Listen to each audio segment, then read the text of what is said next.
तो अब हम लेकर चलते हैं, यहाँ पर तमाम लोग हैं। अब हम सबसे एक एक करके बातचीत करेंगे और जानने की कोशिश करेंगे कि इनकी क्या राय है, क्या मत है। यहाँ पर दादी जी हैं, बातचीत करते हैं। क्या नाम है आपका? राजपति यादव। उत्तर प्रदेश में अभी योगी की सरकार है, बढ़िया कामकाज हुआ है? कुछ नहीं हुआ है, सरकार आ रही सफा। हमारे मुलायम जी की सरकार आ रही है और अखिलेश भैया काम करेंगे, सबका विकास करेंगे और उन्हीं के पीछे हम हूँ और रहूँगे। अच्छा, ऐसा सब कहते हैं कि समाजवादी पार्टी में गुंडागर्दी बहुत होती है, हर नेता हर कार्यकर्ता अपने आप को नेता समझता है। आप अपने आप सोचो, आप तो दुनिया के मालिक एक हिसाब से हो, दुनिया मुड़ रहे हो ना। आप ही देखो कि कितनी गुंडागर्दी उसमें थी और किसने आज हुआ है। जो ये कोरोना पौष्टिक चला है, कितनी लाशें बही हैं गंगा जी में। हाँ, तस्वीरें जो आई है वो बहुत ही ज्यादा है कि नहीं है? परेशान करने वाली थी तस्वीर। तो क्या हमारे मुलायम जी और अखिलेश जी के जमाने हैं? सरकार किसकी थी? सरकार तो योगी की थी। फिर योगी उसका इंतजाम क्यों नहीं किए? ये तो पूरे देश में ही था। जब पहली लहर आई तो व्यवस्थाएं जो थी वो कहीं दुरुस्त नहीं थी, हर जगह ऐसी हालत देखने को मिली, ऐसी तस्वीरें आई। और ये सिर्फ इसी देश की नहीं बात की जा रही है, पूरे दुनिया में ऐसा हुआ।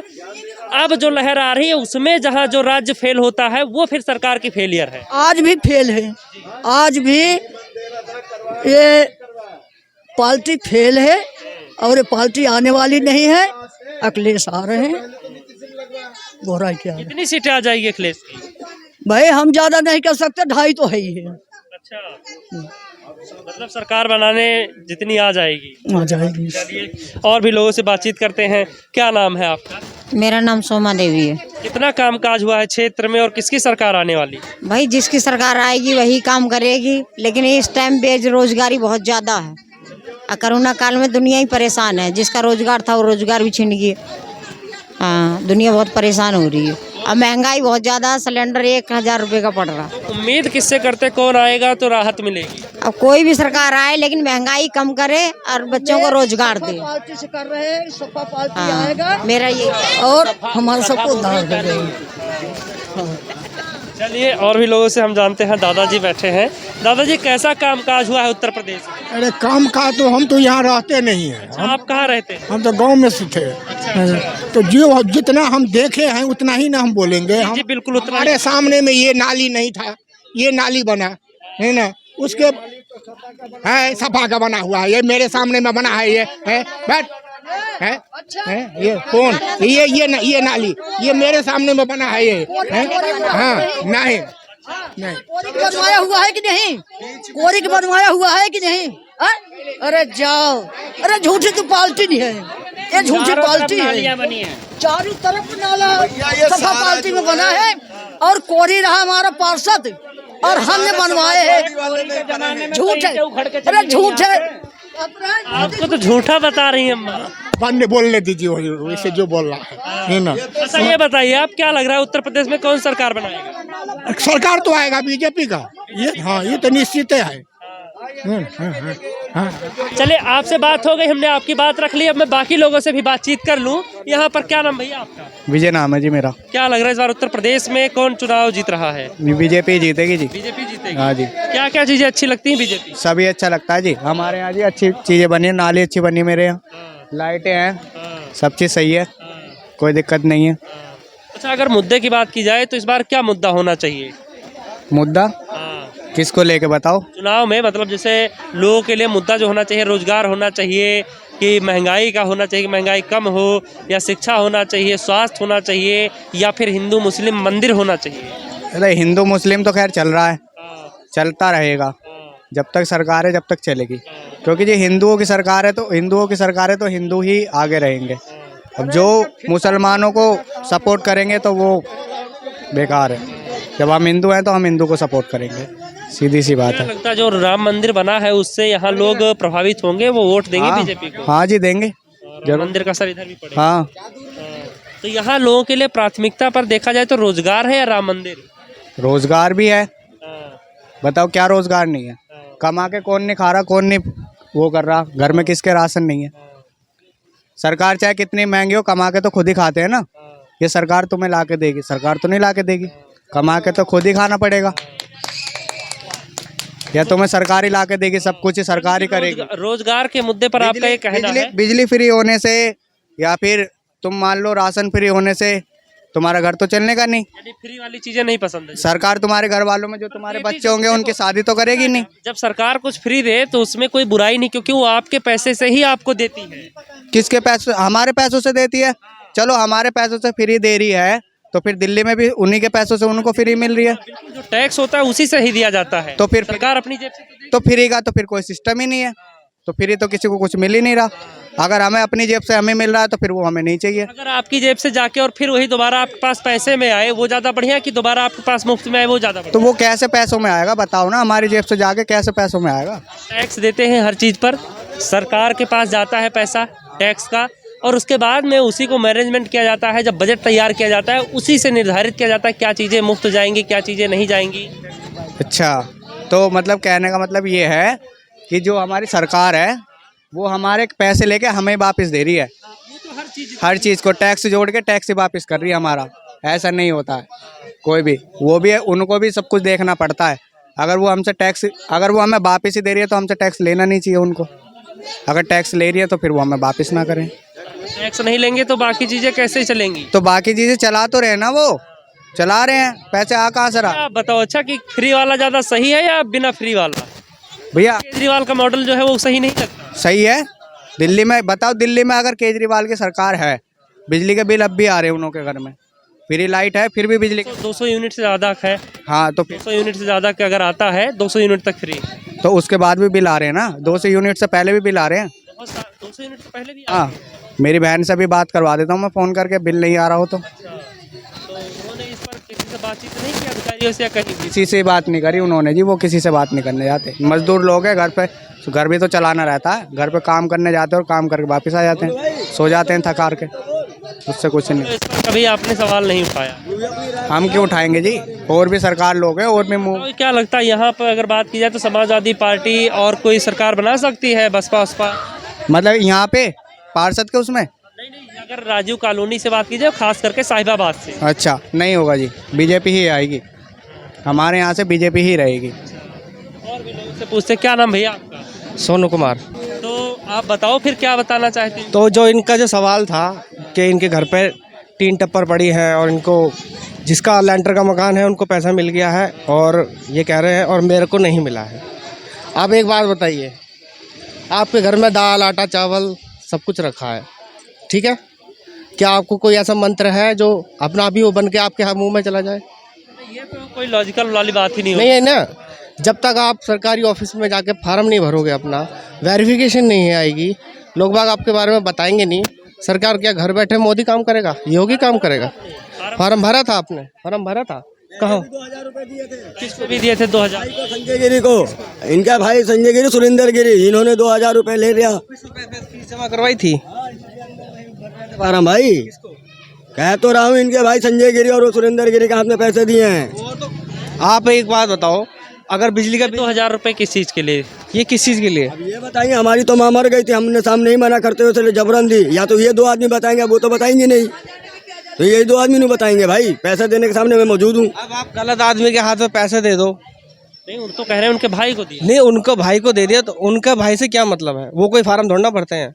आप अधिकारी आते, प्रोसेसिंग फीस होती, जो भी फीस शुल्क ये तो जो बताएगा वही करेंगे ना, इस पर तो आप लोगों को बुलाना चाहिए। बिल्कुल सही बात। मैं बिजली का बिल जमा करने जा रहा हूँ, वहाँ पे मैं चौकीदार को पैसे कह दो जी। इस चीज़ से आप इनकार नहीं कर सकते। ये चीज़ें, इस तरीके की चीज़ें बहुत ज़्यादा देखने को मिलती हैं, चाहे गांव में ग्राम प्रधानों की बात कर ली जाए, चाहे हाँ, ये पार्षद तो की बात मिलेगी कर ली जाए, चाहे जहाँ की जो चीज़ें सरकार की तरफ से मुफ्त दी जाती है उसके लिए भी पैसे लगते हैं। जैसे अगर ई श्रम कार्ड की बात की जाए, 100 रुपये लेते हैं फॉर्म भरवाने के लिए, आप कहीं भी चले जाइए, लेकिन वो फ्री होता है। हमारा तो हम तो अपनी दुकान पर फ्री मुफ्त में भर रहे हैं।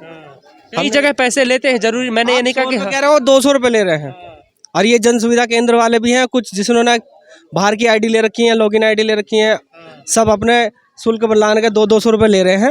लेकिन मुझे इसके बारे में पता चला, उन्होंने फिर अब 50-50 रुपये कुछ ने करा है, कुछ ने नहीं किए हैं, कहने के बाद भी। वही मैं कह रहा हूँ कि इस तरीके से चीज़ें बहुत देखने को मिलती हैं। तो पैसे इन्होंने दिए, वो पैसा फिर इनका गया और मिला भी नहीं कुछ। मैं यही बता रहा हूँ, अगर मैं किसी गलत आदमी को बिजली का बिल जमा करने को दूँ और सारी जगह नहीं पहुंचेगा तो मेरा वो पैसा देने क्या फायदा। पार्षद के भाई को गलत आदमी समझेंगे? क्यों नहीं समझेंगे, कोई भी हो सकता है गलत, तो कोई नाम टैग थोड़ा ना लगा है ऐसे में तो पार्षद को भी नहीं देना चाहिए कि पैसे तो सरकारी विभाग का कोई काम हो, पार्षद जिसे तो देने भी नहीं चाहिए। नहीं देना चाहिए। अच्छा, क्या पैसे मांगे तो क्या बोल के मांगा था पैसे? बोले थे कि पैसा पास होने के लिए, फार्म के लिए आपको पहले इतना पैसा देना पड़ेगा, पास होने के बाद भी 20,000 रुपये लेंगे, लेकिन शुरू में आपको 2,000 रुपये कागज के लिए देना पड़ेगा, जो हम अपने कागज लगाएंगे।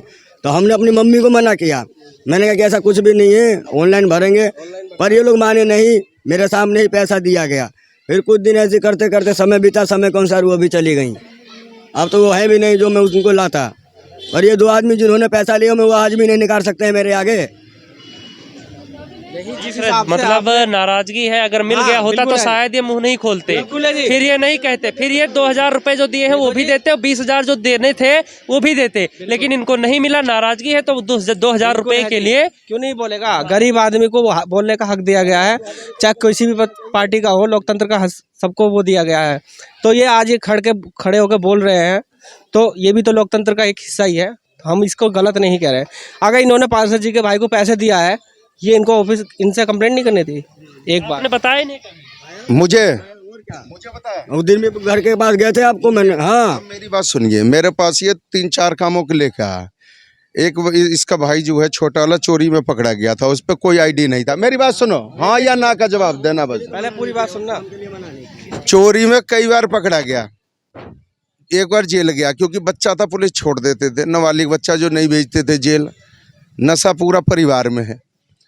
जेल जाने के बाद मैंने लेटर पे लिख के दिया है, मेरे पास आया, क्या मैंने कुछ लिया तुमसे शुल्क? कुछ नहीं लिया, इन्होंने कोई शुल्क नहीं लिया मेरे से, नहीं। दूसरी बात, इनकी माताजी जब खत्म हो गए, मैंने लकड़ी के लिए भी पैसे दिए। हाँ दिए, जो दिए हैं वो दिए हैं। तीसरी बार जब लॉकडाउन था, मैंने राशन भी भिजवाए, ये और हमने खुद भिजवाया, जो काम हुआ, लेकिन ये मेरे पैसे भी गए हैं। मेरी बात सुनो, पर यहाँ पर मुझे जो लग रहा है भाई, 2,000 गरीब आदमी के गए हैं, उसका जो दर्द है वो अच्छा लग रहा है। बिल्कुल कि वो 2,000 रुपए अगर मुझे मकान नहीं मिला तो मेरे संज्ञान में नहीं है, मेरे पास आए नहीं थे। नगर निगम की जो टीम कुछ ये प्राइवेट कंपनियों को दे रखे हैं डूडा विभाग ने, तो वो जैसे एफिडेविट दादा लाही, ये राजीव कॉलोनी, आज मैं आपको बता दूं, ये राजीव कॉलोनी रजिस्ट्री की जगह नहीं है, ये जो है UPSIDC की जगह है। लगभग 2,000 मकाने हैं इसमें एक भी मकान की रजिस्ट्री नहीं है। और प्रधानमंत्री योजना तहत जो भी पैसा मिल रहा है, जो उसमें जांच पड़ताल होते हैं, भाई जेन्युइन जमीन पे ही देगा, कोई सरकारी भूमि पे तो पैसा मकान बनाने के गवर्नमेंट का योजना देंगे नहीं। तो एफिडेविट वगैरह बनते हैं कुछ, जो दादा लाही एक इनसे, जैसे इनसे लिए गए ऐसे तमाम लोगों से यहाँ लिए गए होंगे। मेरे संज्ञान में नहीं है, आज ये कह रहे हैं, मैंने तो इन्हें मदद किया ना, जो मैंने मदद करा ये कबूल कर रहे हैं भाई, ठीक है।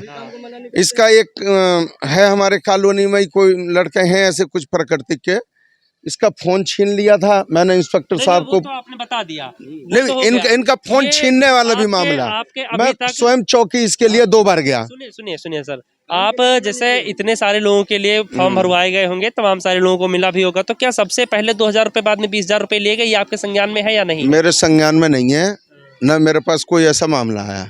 अभी श्रम कार्ड बनने हैं, एक ना श्रम कार्ड बनने हैं, इसमें बहुत लोगों के बने भी होंगे। कितने लोगों के बने हैं, जरा कोई किसी परिवार में भी बना हो, हाथ उठाओ।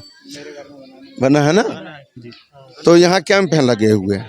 अब श्रम कार्ड जैसे बन रहे हैं, तो भाई कोई आदमी आ रहा है, सब प्राइवेट बना रहे हैं, अब वहाँ से जैसे कोई कैंप लगा रहा है, तो उसे हम तो नहीं देते हैं भाई, उसका खर्चा आता है 20-30 रुपये, तो वो तो आम बात है, कोई भी लेगा जो कैंप लगाता है, पूरा काम तो मैं घर बैठ के दे रहा है। बाद में कि जो हमारा जो हमने जो अपने लिए कार्य करे, अगर कोई कह दे जो पार्षद जी या पार्षद पति हमसे अगर 1 रुपये या कभी लिए, अगर मदद के अलावा, मैंने कोरोना काल में मैंने ऐसे बॉडी दाह संस्कार करवाए, लगभग 50 बॉडी से ऊपर। आपके काम के मैंने अपने पैसों से दाह संस्कार करवाए। लेकिन जो भी है, अगर ऐसा जो भी आरोप लगा रहे हैं, इसको आप, हाँ, इसको आप जरा देखिए। और दूसरी बात, ये इन सभी को पता है, जो यहाँ 2 भाई आपस में मर्डर हो गए थे, एक दूसरे के जान, आप लोगों को ही पता होंगे, जो 2 भाई झगड़ा में खत्म हो गए थे आपस में ही, और तमाम मीडिया, एसएसपी साहब, एसपी सिटी साहब, तमाम फोर्स ऑफ मीडिया भी यहाँ आते रहे। उनके दाह संस्कार भी मैंने 17,000 रुपये अपने जेब से खर्च करे। नहीं, वो तो आपका काम जो है वो लोग स्वीकार भी रहे हैं, कुछ लोग नाराज भी हैं। हाँ। दोनों चीजें यहाँ देखने को मिली। देखो विपक्ष का काम है। अभी वो बहन जी, ये आंटी हमारी बैठी हुई हैं। मैं आंटी ऐसी क्या बात है, कहने लगा भैया हमारा नाला गंदा है। मैंने कहा आपके यहाँ तो मैंने जो है नाली खरंजा बनवाए, बैठा ही है। मैं नाली खरंजा तो करे बनवाए तो हो, पर थोड़ा सा पानी वहाँ रुक जाता है। तो देखो नाली है, अब नाली है थोड़ा बहुत रुक जाता है। एक मिनट मैंने इनसे कहा कि आपने मुझे कभी फोन करके सूचना दिए तो नहीं भैया। मैंने कहा नहीं दिए तो मेरी गलती है, कभी आए हों। अगर पूरी कॉलोनी देखो मेरे पास 5-6 कॉलोनी है और रोज हर गली में घूमना तो संभव नहीं होगा, समझ रहे ना, हर गली में घूमना संभव नहीं है। मैं सुबह ऑफिस पे भी बैठता हूँ कि यही लोग देंगे सूचना और उसके बाद में सूचना देने के बाद भी अगर थोड़ा वक्त जरूर लगता है। हालांकि जहां अभी आप तमाम सब लोग खड़े हैं, जो भी काम आपके क्षेत्र में नहीं हुआ है अभी काफ़ी वक्त है और आप बताइए इन्हें। उम्मीद है कि करवाएंगे, यही नहीं जितने भी पार्षद हैं, क्योंकि आप लोग के लिए ही, आप लोगों ने इन्हें चुनकर बिठाया है और आपके लिए ही यहाँ पर आते हैं, बैठते हैं, सारी चीज़ें करते हैं। पहली बार इस कॉलोनी में पानी का पाइपलाइन बिछा, वाटर एटीएम लगे, जो मैंने विकास कार्य भाई साहब करवाए। पहली बार 4 बोरिंग 10 HP की, जिस बोरिंग की बात हो रही थी, इससे पूर्व में कभी नहीं लगे थे। 4 बोरिंग मैंने करवाए हैं। रेहड़ी पटरी वालों को 10,000 रुपये, रेहड़ी पटरी वालों के लिए काम करें। इतने बड़े बाजार लग रहे हैं, जो पूर्व में जो भी होते थे, किसी बाजार वाले को कोई परेशानी नहीं। यहाँ तारबंदी हो रहे थे, हटाए जा रहे थे, मैंने वो बाजार रुकवाया। जो कटीले तार लग रहे थे, सीसी का नाला बनवाया। पानी की इतनी जल भराव होते थे, दूसरा निकासी मैंने करवाया। मतलब लगभग इस वार्ड में इस बार पहली बार 14-15 करोड़ रुपए, 15 करोड़ से ऊपर का माननीय सुनील शर्मा जी के प्रयास से और महापौर आशा शर्मा जी के प्रयास से और हमारे जनरल वीके सिंह के प्रयास से और पार्टी के प्रयास से इतने का विकास कार्य हुआ। और 2 साल हमारा कोरोना में खराब हो गए। मैं स्वयं पॉजिटिव रहा, बराबर कैंप लगाता रहा, राशन खाना पूरा कोरोना काल में। यहाँ लोगों को मैं फ़ोन कर करके पैकेट देता था, जो 100 पैकेट तुम ले जाओ अपने मोहल्ले में बांटना, तुम ले जाओ 50 पैकेट बांटना। लगभग 2000 पैकेट अपने वार्ड में, क्योंकि हमारा वार्ड थोड़ा मलिन बस्ती हैं सारे और स्लम एरिया है। हाँ, मध्य परिवार ज़्यादा हैं, क्योंकि रोज़ का कमाने खाने वाले ज़्यादा हैं लोग, तो इस वजह से इन्हें परेशानी थी। तो मैंने राशन भी जैसा जो भी रहा, क्योंकि हमें सरकारी राशन तो भाई सरकारी पे ही थे। कुछ लोगों ने अफवाह उड़ा दी है जी सरकारी राशन घर में रख लिए। राशन जो हम खरीद के भी ला रहे हैं, तो विपक्ष का काम है किसी तरीके से सामने वाले को बदनाम करना है। हम अपने घर के लिए भी राशन ला रहे हैं। मेरा भाई एक परचून का दुकान करता है, उसके टेम्पू में सामान आया तो उसके किसी ने वीडियो बना के और राजीव कॉलोनी का ग्रुप पर डाल दिया जी सरकारी राशन आ गया। जो कि सभी को पता है, जो राशन बट रहे हैं इस सरकार में कुछ छिपा नहीं है। वो राशन सरकार वहीं से मिलेंगे, अंगूठा लगाने के बाद मिलेंगे, वो पार्षद को नहीं मिलेंगे। तो यहाँ पर हमने लोगों से बातचीत की, जो हमें समझ में आया कि यहाँ से बीजेपी आगे रहने वाली है साहिबाबाद विधानसभा से। और मैं वीडियो को ख़त्म करूँ उससे पहले मैं आपसे एक विनती करूँगा कि ये जो मामला है इनका, आप एक बार इस पर ध्यान दीजिए और अगर ये सही है तो इनका जो भी पैसा है वो इनको वापस करवाया जाए। वो किसी ने भी लिया हो, XYZ कोई भी हो, क्योंकि इनके हाथ में नहीं आया है, डायरेक्ट इनके पास नहीं आया है। तो ऐसे में कोई भी हो, किसी ने भी वर्गला के अगर पैसा ले लिया है तो वो आप इनका पैसा इन्हें वापस करवाएं। फिलहाल इस वीडियो में इतना ही। कैमरा पर्सन आकार के साथ आदर्श मोहन, सनराइज न्यूज़, साहिबाबाद।